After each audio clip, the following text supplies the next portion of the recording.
Hello friends, welcome to this lesson. स्वागत है दोस्तों आपका हमारे जेवीएन सीआईबी मेड सिंपल के इस चैनल में। दोस्तों आज के इस वीडियो लेक्चर के माध्यम से हम लोग अपने नए सीरीज़ को शुरुआत करने वाले हैं। डेली हम लोग एमसीक्यूज़ को डिस्कस करेंगे on the various subjects of CIB. So today we are beginning with AVFM. आज दोस्तों हम लोग एवीएफएम का जो यूनिट 1 है, जो कि बेस्ड है बेसिक्स ऑफ मैनेजमेंट का, तो आज हम लोग इसके एमसीक्यूज़ को डिस्कस करेंगे regarding the basics of management. है कि which of the following function of management takes care of the reporting structure. So मैं आपको थोड़ा बैकग्राउंड समझा दूं। देखिए यहाँ पे जरा ऑप्शंस को जरा देखते हैं। पहला ऑप्शन है planning. You know what is a planning? तो प्लानिंग में क्या होता है दोस्तों कि आप गोल सेट करते हैं और फिर गोल सेट करने के बाद एक प्लान को डेवलप करते हैं। ये होता है हमारा प्लानिंग। दूसरा है दोस्तों स्टाफिंग। स्टाफिंग में क्या होता है कि आप रिक्रूट करते हैं, सेलेक्ट करते हैं। You recruit, you select and you place employ.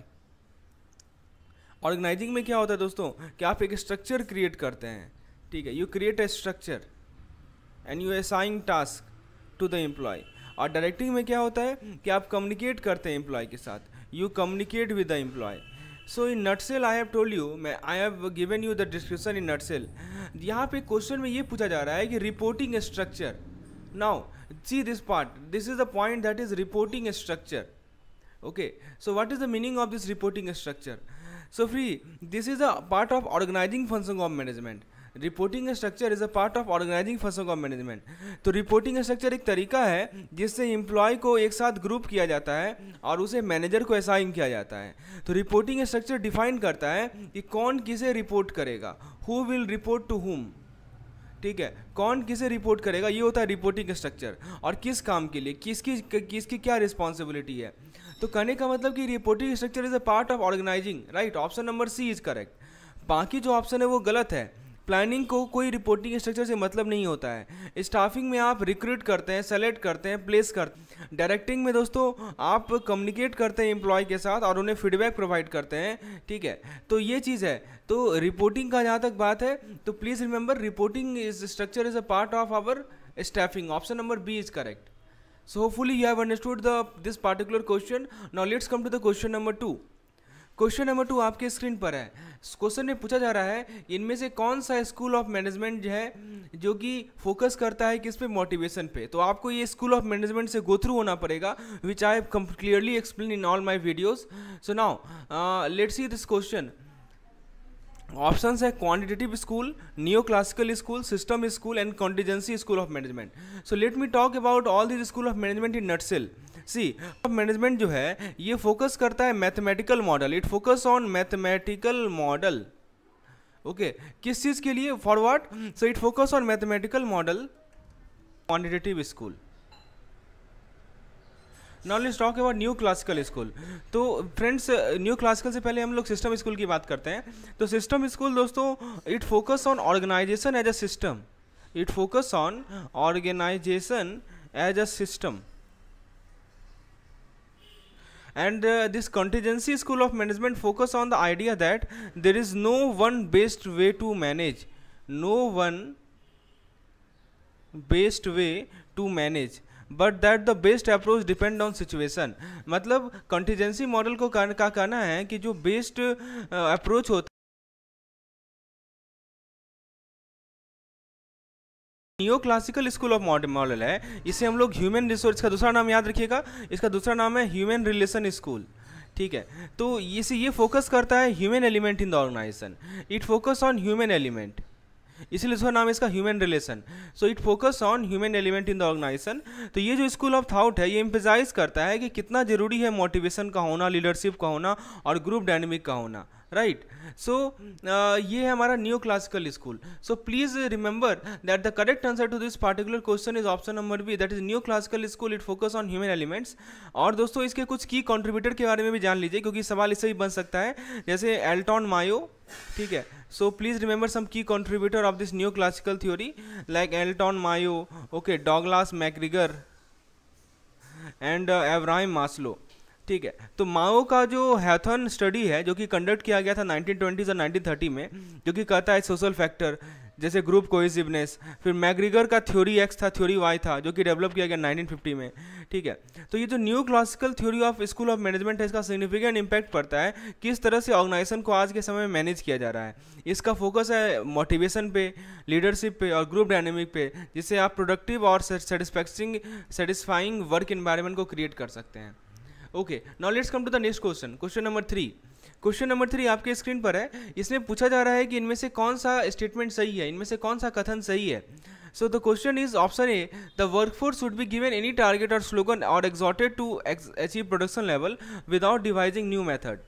दोस्तों ये ऑप्शन गलत है। Why this is wrong? This is wrong because it does not encourage the workforce to devise new method, right? So this if you are giving any target, if you are giving any slogan, so this does not encourage the workforce to devise new method. Option B is the practice of considering price as the criteria for awarding business contract should be introduced and total cost should be minimized by having a large number of supplier.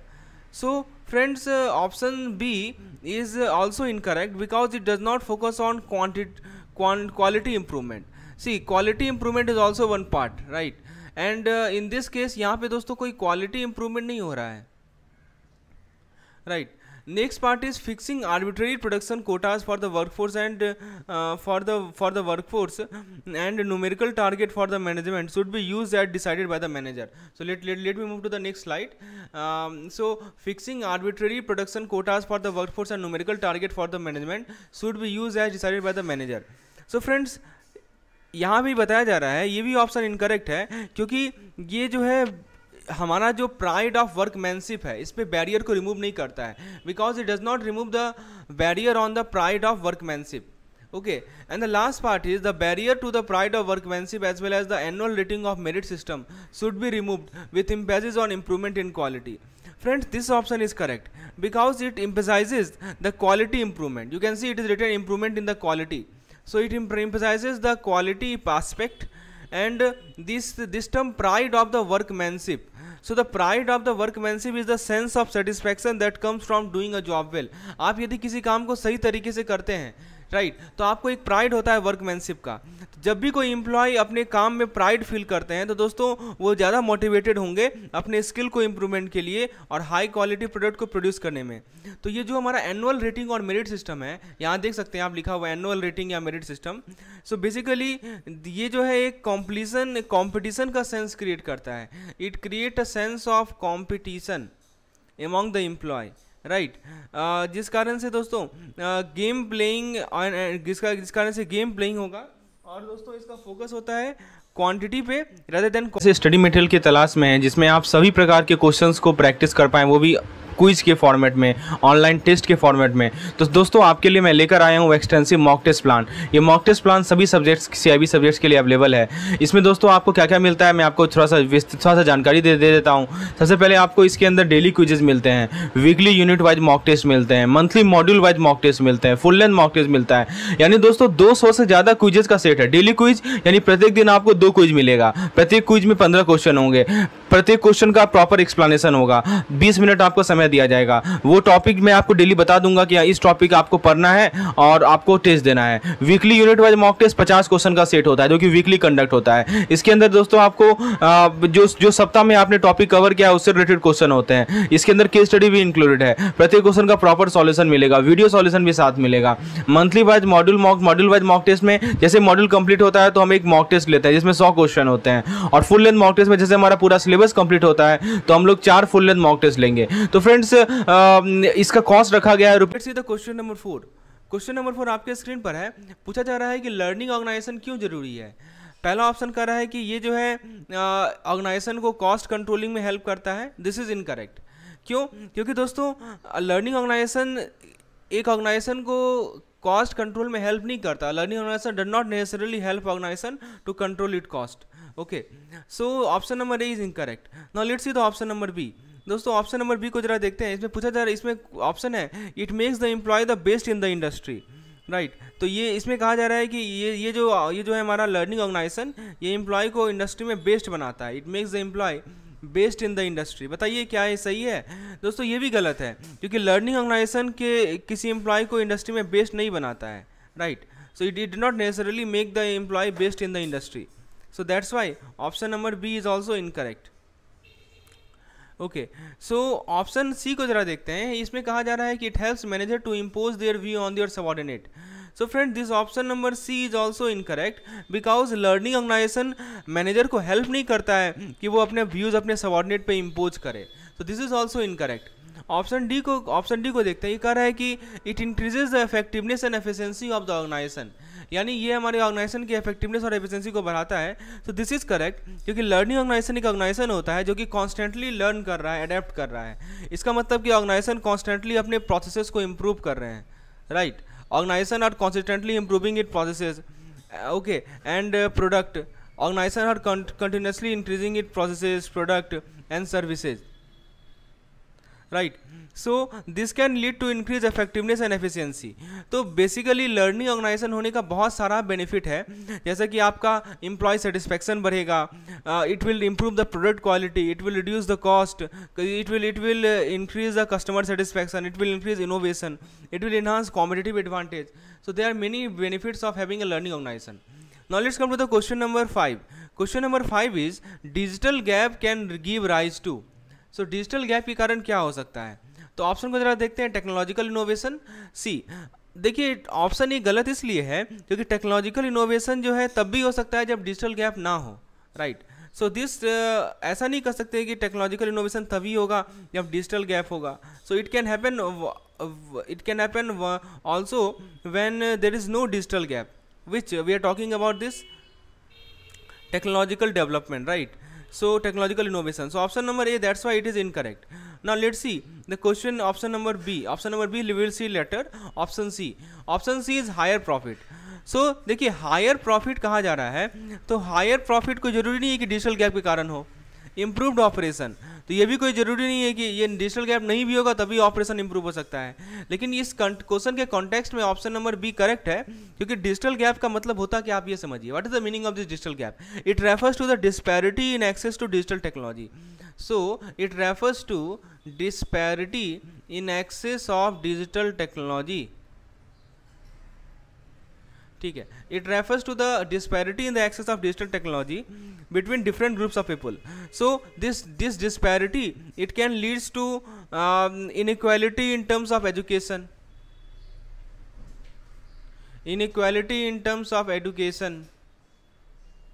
okay, and employment. सो ये disparity के कारण क्या होगा? Inequality होगा education के terms में, employment के term में और सोशल पार्टिसिपेशन के टर्म में. जैसे मैं आपको एग्जांपल देता हूँ. जैसे मान लीजिए कुछ लोग हैं जिनके पास इंटरनेट का एक्सेस है. Some people have access to internet, right? So friends, और कुछ ऐसे लोग होते हैं जिनके पास इंटरनेट का एक्सेस नहीं है, तो वो लोग डिसएडवांटेज में रहेंगे ना. जिनके पास एक्सेस नहीं है वो लोग डिसएडवांटेज में रहेंगे, क्योंकि जब तक जॉब फाइंडिंग की बात आती है या एक्सेसिबल एजुकेशन रिसोर्सेज की बात आती है, so they are at disadvantage. So this digital gap के कारण इनइक्वालिटी आता है, राइट? एजुकेशन में, एम्प्लॉयमेंट में इनइक्वालिटी आता है. कुछ लोगों के पास जिनके पास इंटरनेट की सुविधा है वो लोग तो एक्सेस कर लेते हैं एजुकेशन को, एम्प्लॉयमेंट के अपॉर्चुनिटी को, but those who does not have access to this internet, okay, they lie behind. Okay, so that's why these are some of the important consequences of digital gap. Like मैं आपको कुछ और consequences बताऊं, जैसे social inequality बढ़ना, ठीक है, poverty बढ़ना, economic opportunity घटना, crime बढ़ना, violence बढ़ना. So these things can happen because of digital gap. Hopefully you have understood the meaning of this digital gap clearly. Now let's see our next question. Question number 6 हमारे screen पर है. इसमें पूछा जा रहा है कि जो FW टेलर हैं वो किस चीज़ से एसोसिएटेड हैं. So the question is regarding FW Taylor is associated with which? Option A है साइंटिफिक मैनेजमेंट, ऑप्शन बी है फ्यूचर मैनेजमेंट, ऑप्शन सी है दोस्तों मॉडर्न मैनेजमेंट, और ऑप्शन डी है हमारा principle of management. So let's eliminate the process. Elimination is the best way to solve the numerical of the objective question. दोस्तों ये जो Frederick Wilson Taylor है, इसका फुल फॉर्म है फ्रेडरिक विल्सन टेलर.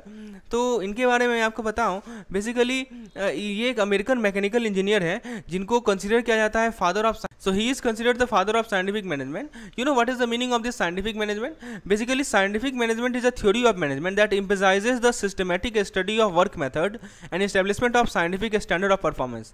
तो जो टेलर का काम है वो एफिशिएंसीज को बढ़ाने के पे है, कि वर्क प्लेस पे एफिशिएंसी कैसे बढ़ाया जाए, वेस्ट को एलिमिनेट करके प्रोडक्टिविटी को इम्प्रूव करके। जहाँ तक बात है दूसरे ऑप्शन की, जैसे कि आप देखिए फ्यूचर मैनेजमेंट लिखा है, तो फ्यूचर मैनेजमेंट एक वेल डिफाइंड टर्म नहीं है, मॉडर्न मैनेजमेंट लिखा है। This is a broad term that encompass a variety of management theory and practice. और जो प्रिंसिपल ऑफ मैनेजमेंट है ये एक जनरल टर्म है जो कि बेसिक कॉन्सेप्ट ऑफ मैनेजमेंट से है। तो दोस्तों कुछ और पॉइंट के बारे में बात करें साइंटिफिक मैनेजमेंट की, तो correct answer is option number ए। देखिए साइंटिफिक मैनेजमेंट टेलर का बिलीव था कि जो बेस्ट तरीका है एफिशिएंसी को इम्प्रूव करने का कि वो ये है कि आप वर्क मेथड को स्टडी कीजिए। See friends, why I am telling all these points, so that suppose question is asked in different fashion, so that you can answer this question. So scientific management का first था point कि work अपनी efficiency को improve करना, आप work method को study कीजिए scientifically. दूसरा पॉइंट था कि टेलर बिलीव करते थे कि जो बेस्ट तरीका है वर्कर से मैक्सिमम लेने का वो उनको केयरफुली सेलेक्ट करना है और उनको अपना काम एफिशिएंटली करने के लिए ट्रेन करना है। तीसरा तरीका है division of work between manager and worker. तो टेलर बिलीव करते थे कि क्लियर डिवीजन ऑफ वर्क हो, right, there should be clear division of work. तो मैनेजर रिस्पॉन्सिबल होंगे प्लानिंग के लिए, वर्क ऑर्गेनाइजिंग के लिए, जबकि वर्कर रिस्पॉन्सिबल होते हैं काम करने के लिए। और लास्ट है इंसेंटिव। ये सभी टेलर ने कहा था साइंटिफिक मैनेजमेंट थ्योरी में। तो इंसेंटिव में कहा गया है कि टेलर बिलीव करते थे कि वर्कर को रिवार्ड किया जाए उनके प्रोडक्टिविटी के लिए। उन्होंने एक सिस्टम ऑफ पीस वर्क पे को इंट्रोड्यूस किया था। So these are the point which is associated with scientific management. Option number A is correct. Now let's see question number next question, that which of the following is not an element of the management process. बहुत बढ़िया question है दोस्तों, मैं आपको एक ही question को proper explain करके समझा रहा हूँ। Why option is incorrect, how can you eliminate the option, what should be your thought process so that this option can be eliminated. So this is very important to understand the thought process, so that in the examination if such type of question is asked you can easily eliminate the option. So now let's see the question. Question is, इनमें से कौन सा management process का element नहीं है। दोस्तों management process एक set of inter related activities है जो कि मैनेजर परफॉर्म करते हैं ताकि ऑर्गेनाइजेशन के गोल को अचीव कर सकें। कौन परफॉर्म करेगा दोस्तों ये? This is performed by manager. क्यों परफॉर्म करते हैं? ताकि ऑर्गेनाइजेशन के गोल को अचीव कर सकें, राइट। तो देखिए 5 एलिमेंट्स होते हैं, please remember there are 5 elements of management process. The first is planning. Planning में मैंने आपको बताया था कि गोल सेट किया जाता है और कैसे उसे अचीव करना है इसका प्लान किया जाता है। दूसरा होता है दोस्तों ऑर्गेनाइजिंग। ऑर्गेनाइजिंग में मैंने बताया कि आप एक स्ट्रक्चर क्रिएट करते हैं, राइट, स्ट्रक्चर क्रिएट करते हैं ऑर्गेनाइजेशन के लिए और you assign the task to each employee. तीसरा मैंने आपको बताया स्टाफिंग। स्टाफिंग में दोस्तों आप रिक्रूट करते हैं, आप सेलेक्ट करते हैं और उसके बाद दोस्तों आप प्लेस करते हैं एम्प्लॉय को। Next we have talked about is leading. So leading में क्या होता है कि आप कम्युनिकेट करते हैं एम्प्लॉय के साथ। And the last point is controlling. So controlling में क्या करते हैं? आप परफॉर्मेंस को मॉनिटर करते हैं। तो देखिए here this pricing does not comes into picture, right. Pricing कोई मैनेजमेंट प्रोसेस का एलिमेंट नहीं है क्योंकि दोस्तों ये डायरेक्टली रिलेटेड है अदर 4 एलिमेंट से, राइट। सो प्राइसिंग एक मार्केटिंग एक्टिविटी है जो कि कंसर्न है कि आप प्रोडक्ट और सर्विस का प्राइस को सेट कर रहे हैं। ये डायरेक्टली इन्वॉल्व नहीं होता है गोल सेटिंग में या प्लान डेवलप करने में या ऑर्गेनाइजिंग में। सो दोस्तों नॉट एन एलिमेंट कर रहा है तो ऑप्शन नंबर सी करेक्ट होगा, बाकी ऑप्शन जो है इनकरेक्ट है, right.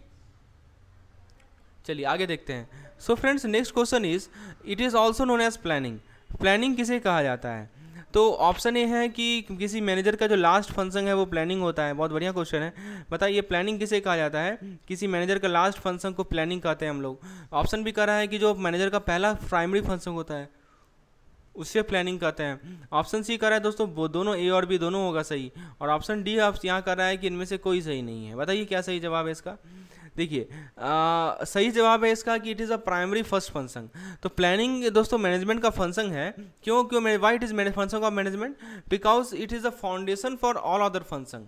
So without planning manager would not know what goals to achieve and how to achieve that. आप प्लान करेंगे ही नहीं तो आपको पता ही नहीं चलेगा कि क्या गोल है, कैसे उसे अचीव करें। तो देखिए प्लानिंग लास्ट फंक्शन नहीं होता है, ये हमेशा प्राइमरी फंक्शन होता है, ठीक है। जैसे मैं आपको एग्जांपल लेके समझाता हूँ।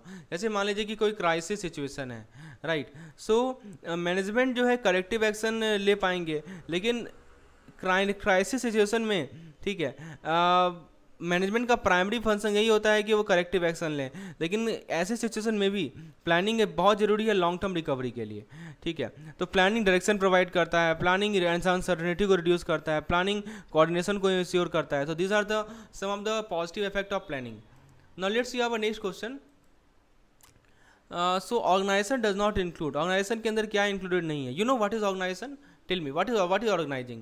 You know the meaning of this term organizing? So basically it is a process of creating a structure for the organization and assigning tasks to employee. इसके अंदर आप जॉब को डिफाइन करेंगे,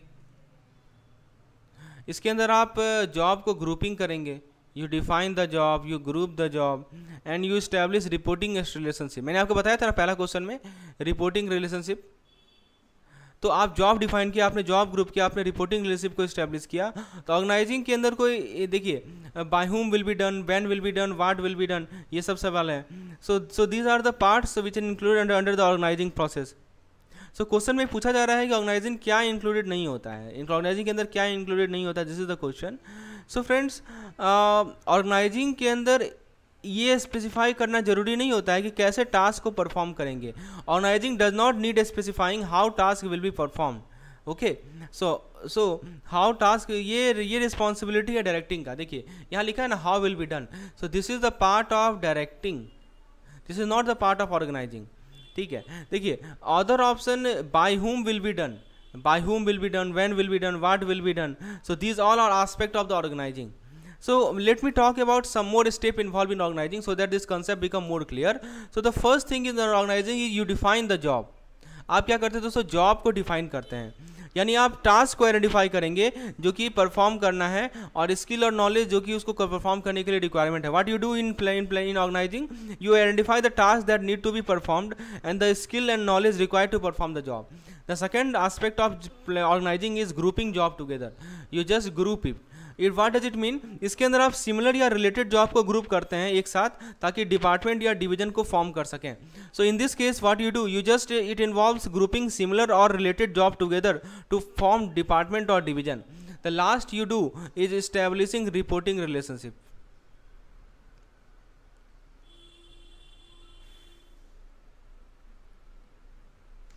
सो ये रिपोर्टिंग क्या होता है कि इसके अंदर आप डिफाइन करते हैं कि कौन किसे रिपोर्ट करेगा और कि कौन किसके लिए क्या रिस्पॉन्सिबल है।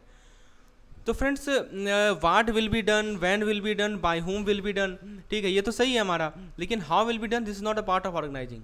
Now let's come to the next question. Question number 10 है who reports to him is made clear by. तो ऑप्शन को जरा देखते हैं कि कौन किसे रिपोर्ट करेगा, ये कौन सा मैनेजमेंट का कौन सा फंक्शन है जो कि क्लियरिफाई करता है, ठीक है। Who reports to whom is made clear by whom. So option A is organising process, option B is management process, option C is planning process, option D is none of the above. Please tell.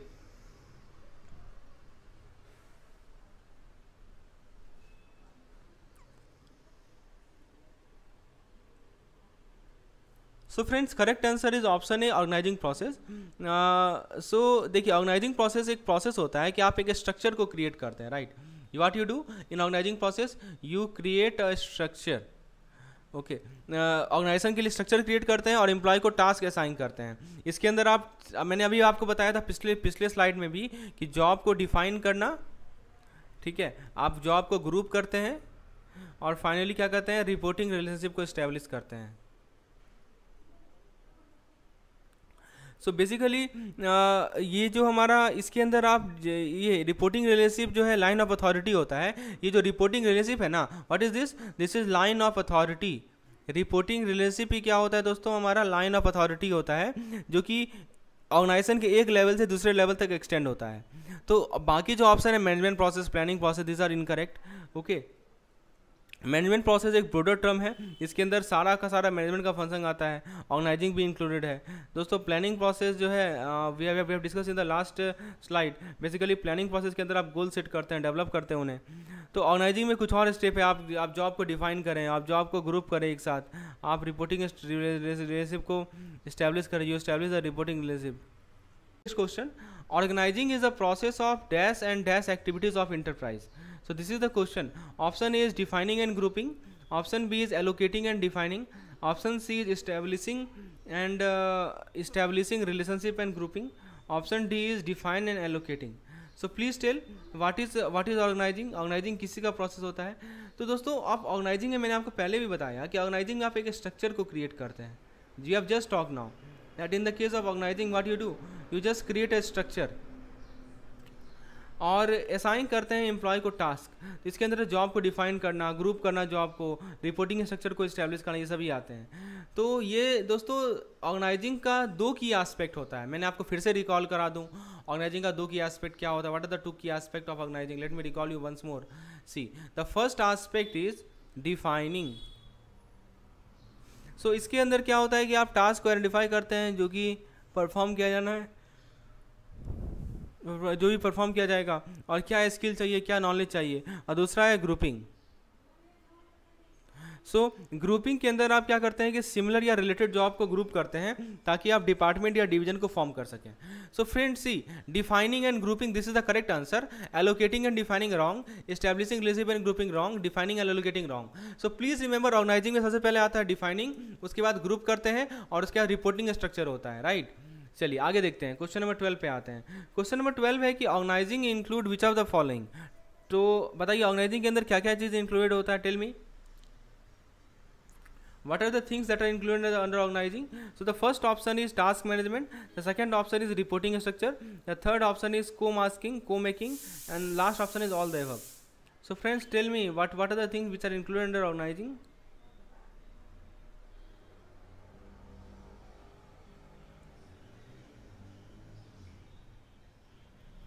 देखिए task management क्या होता है कि task management में मैं आपको एक एक ऑप्शन समझाता हूँ। टास्क मैनेजमेंट का मतलब ये होता है कि basically what you do, you just in the task management you define and group task, you define and group task, ताकि आप टास्क एम्प्लॉय को देते हैं और इंश्योर करते हैं कि टास्क जो है टाइम पे कंप्लीट हो। नेक्स्ट है हमारा रिपोर्टिंग स्ट्रक्चर, ये एक तरीका है जिससे एम्प्लॉय को ग्रुप किया जाएगा टुगेदर। तो एक तरीका है जैसे एम्प्लॉय को एक साथ ग्रुप किया जाएगा और दोस्तों assign to manager.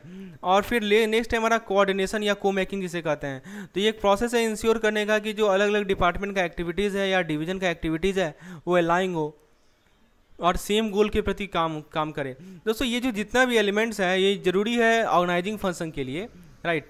So without बिना टास्क मैनेजमेंट का, बिना रिपोर्टिंग स्ट्रक्चर का, बिना टास्क मैनेजमेंट का एम्प्लॉय को पता ही नहीं चलेगा कि क्या उन्हें काम करना है, ठीक है, क्या उन्हें टास्क कंप्लीट करना है। बिना रिपोर्टिंग स्ट्रक्चर का, ठीक है, ये डिफिकल्ट होगा ट्रैक करने के लिए कि कौन किसके लिए जिम्मेवार है। और बिना कोऑर्डिनेशन का, बिना को मेकिंग का, जो अलग अलग डिपार्टमेंट हैं वो क्रॉस पर्पस के लिए काम नहीं कर सकते। तो फ्रेंड्स इसका सही जवाब है option number D, all the above. इसके अलावा दोस्तों और भी कुछ बेनिफिट्स होते हैं इफेक्टिव ऑर्गेनाइजेशन के, जैसे एफिशिएंसी बढ़ाना, कोऑर्डिनेशन इंप्रूव करना, एम्प्लॉय सेटिस्फैक्शन को इंप्रूव करना। These are some of the other function of this organization. Now let's come to the next slide. दोस्तों नेक्स्ट स्लाइड पे आते हैं। इनमें से पूछा जाएगा कि स्टाफिंग से इनमें से कौन सा चीज़ एसोसिएटेड नहीं है, कंसर्न नहीं है, right? So the question is which of the following is not associated with staffing. So friends, I am trying to explain each and every concept with the layman terms possible so that the concept is ingredient and if such question are asked in examination you can easily answer without any effort. Okay, so in effortless manner you can answer this type of question. Now let's see, staffing में दोस्तों पूछा जा रहा है कि इनमें से कौन सा चीज़ स्टाफिंग से कंसर्न नहीं है। So you know what is the staffing? Staffing में आप क्या करते हैं, एक्वायर करते हैं। What you do in the staffing, you acquire, right. Staffing में आप क्या करते हैं कि आप एक्वायर करते हैं, डेवलप करते हैं, मेंटेन करते हैं वर्कफोर्स राइट साइज का और क्वालिटी का, ताकि ऑर्गेनाइजेशन के गोल को अचीव कर सकें। तो इसके अंदर सबसे पहला आता है रिक्रूटमेंट। रिक्रूटमेंट में क्या होता है कि आप क्वालिफाइड एप्लीकेंट को अट्रैक्ट करते हैं। What you do, you just attract the qualified applicant. So in case of staffing you just attract the qualified applicant. Selection में क्या होता है कि आप evaluate करते हैं। What you do in selection, you evaluate the applicant. आप क्या करते हैं दोस्तों, एप्लीकेंट को इवेल्यूएट करते हैं। ट्रेनिंग में क्या करते हैं कि आप जो है स्किल को डेवलप करते हैं और दोस्तों नॉलेज डेवलप करते हैं मैनेजमेंट एम्प्लॉय का। So that is called training and training you have understand what is the training. Training में आप डेवलप करते हैं स्किल को, नॉलेज को। तो यहाँ पे स्किल डेवलपमेंट आता है, ठीक है। रिक्रूटमेंट में मैंने आपको बताया क्वालिफाइड एप्लीकेंट लेते हैं, सिलेक्शन में बताया कि आप इवैल्यूएट करते हैं एप्लीकेंट को, आपने ट्रेनिंग में बताया कि स्किल डेवलपमेंट होता है। परफॉर्मेंस अप्रेजल क्या होता है, ये भी देखिए एक यहाँ पे एक और पॉइंट है, performance appraisal, this is also part of staffing. तो इसमें क्या होता है दोस्तों, इसके अंदर आप परफॉर्मेंस को एसेस करते हैं एम्प्लॉय का और उनको फीडबैक प्रोवाइड करते हैं। Last is compensation, so F number is compensation. So compensation के अंदर क्या होता है कि आप सैलरी डिसाइड करते हैं, बेनिफिट डिसाइड करते हैं एम्प्लॉय का। लेकिन ये जो टर्म है publicity, see this publicity is not concern with staffing because it is not an activity that is directly involve in acquiring, developing और मेंटेनिंग अ वर्कफोर्स। पब्लिसिटी एक एक्टिविटी है प्रमोट करने का, right. So it is the activity of promoting of the organization of the public. It not directly involved in the selection, training or performance appraisal. Now let's see the next question. Directing का इनमें से कौन सा characteristics है? नहीं है, ठीक है। नॉट, देखिए नहीं पढ़ना बहुत जरूरी है। तो आपसे पूछा जा रहा है दोस्तों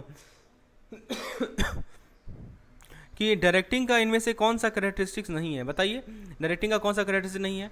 ऑप्शन ए है कि आप क्या कर रहे हैं, initiate action, you are directing initiate action. Option B is it is a continuous process. Option C is it flow from top to bottom. Option D is it ensures order and discipline. देखिए directing एक process होता है कि आप influence करते हैं किसको, directing is a process of influencing people to work toward organisation goal. तो कुछ कैरेक्टरिस्टिक्स मैं बता दूं। सबसे पहला है कि ये इनिशिएट करता है एक्शन को। सो डायरेक्टिंग क्या करता है, इट इनिशिएट द एक्शन। दूसरा है कि it is a continuous process. तो इनिशिएट एक्शन का मतलब कि ये एक्शन को इनिशिएट करता है एम्प्लॉय को इंस्ट्रक्शन प्रोवाइड करके, गाइडेंस प्रोवाइड करके, जो कि उनको जॉब में करने में हेल्पफुल हो। दूसरा है कि ये कंटिन्यूस प्रोसेस है कि because it is necessary to keep employ motivated and on track toward achieving organization goal. Next it flow from top to bottom. तो डायरेक्टिंग हमेशा टॉप टू बॉटम फ्लो करता है, लेकिन दोस्तों ये बॉटम टू टॉप भी फ्लो कर सकता है। जैसे मैं आपको एग्जांपल देता हूँ, जैसे मान लीजिए एम्प्लॉय हैं, ठीक है, तो ये एम्प्लॉय जो है वो फीडबैक प्रोवाइड करते हैं अपने मैनेजर को। एम्प्लॉय फीडबैक किसे देते हैं, एम्प्लॉय फीडबैक देते हैं अपने मैनेजर को, ठीक है, जो कि हेल्प करता है मैनेजर को अपने इंप्रूव करने के लिए कैसे डायरेक्ट करें। और चौथा पॉइंट है it ensures order and discipline. So दोस्तों डायरेक्टिंग इंश्योर करता है कि ऑर्डर एंड डिसिप्लिन को क्लियर एक्सपेक्टेशन सेट करके। बताइए कौन सा ऑप्शन सही है, तो ऑप्शन नंबर सी सही है। ये कैरेक्टरिस्टिक नहीं है डायरेक्टिंग का, टॉप टू बॉटम तो है ही, ठीक है। Top to bottom is not a characteristics, it is bottom, directing bottom to top भी फ्लो कर सकता है। जैसे एम्प्लॉय को फीडबैक मिलेगा, एम्प्लॉय फीडबैक देते हैं अपने मैनेजर को, जैसे मैनेजर अपने डायरेक्टिंग को इंप्रूव कर सकते हैं। बाकी ऑप्शन सही है, ऑप्शन नंबर सी गलत है। तो it not necessary that directing करता है। नेक्स्ट क्वेश्चन है इनमें से कौन सा डायरेक्टिंग का एलिमेंट है। तो अभी मैंने आपको बताया कि डायरेक्टिंग एलिमेंट के बारे में। See option A is direct initiate action. देखिए आपको एमसीक्यू से याद हो जाएगा कंसेप्ट, यदि आप चीज़ों को ध्यान से समझेंगे एक एक चीज़ पॉइंट को, जैसे मैं समझा रहा हूं दोस्तों, you will be able to remember each and every answer and you no need to read any book for solving MCQ question. This MCQ are more than enough. यदि आप इस तरह के एमसीक्यूज पीडीएफ चाहते हैं तो please WhatsApp me on this number और install the app. Okay, now directing का कैरेक्टरिस्टिक पूछा जा रहा है कि बेसिकली डायरेक्टिंग किसी का डायरेक्टिंग का आपसे कैरेक्टरिस्टिक पूछा जा रहा है, right. So next is not a characteristic, we have discuss, I think we have discuss this question. Okay, next question is let's see the next question.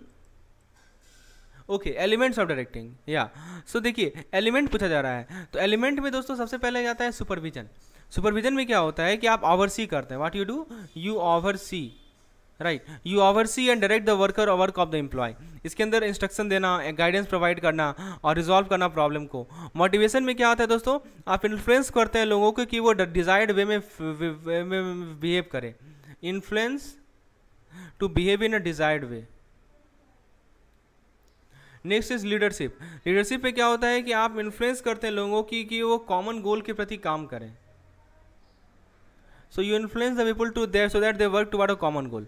तो ये जितने भी हमारे सुपरविजन है, मोटिवेशन है, लीडरशिप है, ये सभी इंपॉर्टेंट है डायरेक्टिंग फंक्शन के लिए।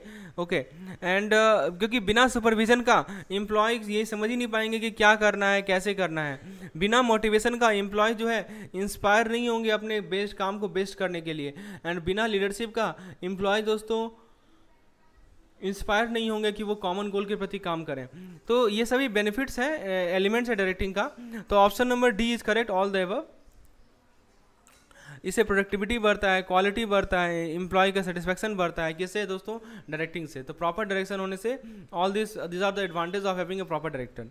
Next question is that is the process of guiding the effort of employ to accomplish the desire goal. यानी दोस्तों आपको डिजायर गोल को अकम्प्लिश करवाना है, तो इनमें से कौन सा प्रोसेस है